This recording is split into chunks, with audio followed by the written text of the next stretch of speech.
based on the previous discussion about a global city, all of us might question whether one country is a global city or not. But instead of asking those questions, it is better to understand how the city became global cities or how they extend that definition. In short, we need to indicate the global cities. So here are the indicators of the global city. All in all, we have 7 indicators. First is home to major stock exchanges and indexes. It is one way or a key for the city to continually grow. That is because if there's an increase in the stock exchange in one city, it means that the company sales will grow, and with that, the city will also grow. Another is that the stock indexes, which tell specifically the successful industry. So, if one city is growing like having a major stock exchange and indexes, it means that the city mentioned is a global city. Another example is the New York Stock Exchange. The New York Stock Exchange, or the NYSE, is a part of NYSE Euronext, which now has exchanges in the US and Europe. It estimates that its exchanges represent a third of the all equities traded in the world. The NYSE continues to be one of the primary exchanges in the world and the largest in terms of the nearly $10 trillion in stock market capitalization it represents. The business has grown incredibly competitive in recent years. In a recent filing with the Securities and Exchange Commission, or the SEC, the company notes that it must compete for the listings of cash, equities, exchange-traded funds, structured products, futures, options, and other derivatives. Our next indicator of global city is that it is influential to international political affairs. It is the representation of how the better nations solve global problems at forefront of international economic and political life. The global city is assuming greater importance in the post-Cold War world. The global political cities show why cities cope much better than nations with many global problems and how their strengths can help transform both nations and the broader world in the future. It becomes the basis because once the country is globally growing, it means that they also important in international political affairs using their influence and strategy to cope up and solve the problems, and through this, the city might get stronger and broader because of the influential to international political affairs. The example for this is the London country. The British Empire declined decades ago, but London remains one of the world's prominent centers of finance, commerce, and political discourse. London is just one of the global cities assuming greater importance in the post-Cold War world, even as many national governments struggle to meet the needs of their citizens. Most transit systems across the world are dominated by underground subway systems. About 70% of Asian stops are underground, 80% of Eurasian ones, 75% of stops in Europe, and more than half of the stops in Latin America, and in the Middle East and North Africa. North America is the only region where fewer than half of transit stops are underground. Number 3, large mass transit network. Most bases in terms of defining the city as a global city. The mass transition of one city is how they use system to avoid the most common traffic issue. Speaking of the transition, the city experienced the most common issue, which is traffic. So it became the major concern, and it indicates if the city is a global city if it has a large mass transit network.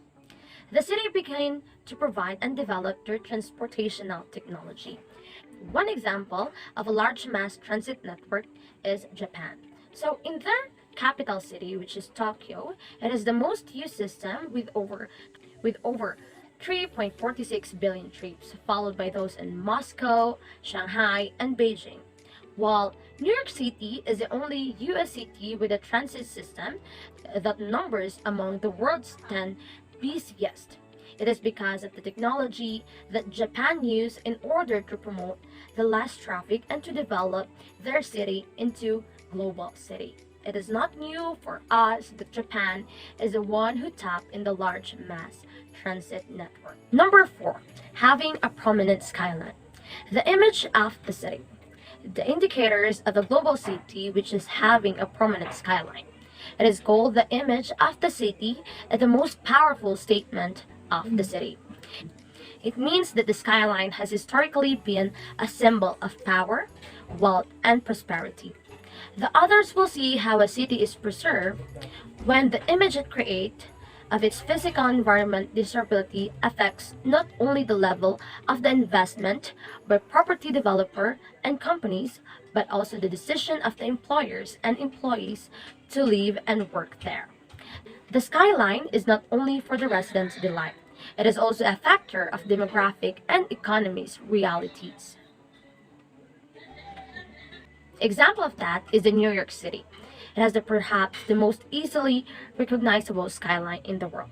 Given the city of the Hollywood connection, the city skyline has featured numerous blockbuster cinemas. It includes Spider-Man series, Home Alone series, and Independence Day, and many more. The iconic Empire State Building, Chrysler Building, and the Grand Statue of Liberty are all parts of the city's incredible skyline. As of now, New York City is home to around 6,000 plus high series. Number 5. Home to an owned cultural institution. A combination of a powerful, unique, and how a powerful is the city, which is the most important part of the culture. It is because culture is one of the most important business in the city that provides many tourist attraction. Culture may not necessarily means tradition and value in that particular city, but also the art, food, architectures. Additionally, for a city to become a global, it should have an existence, substance, and a vibrant cultural economy with a high level of interconnectedness in the global cultural network.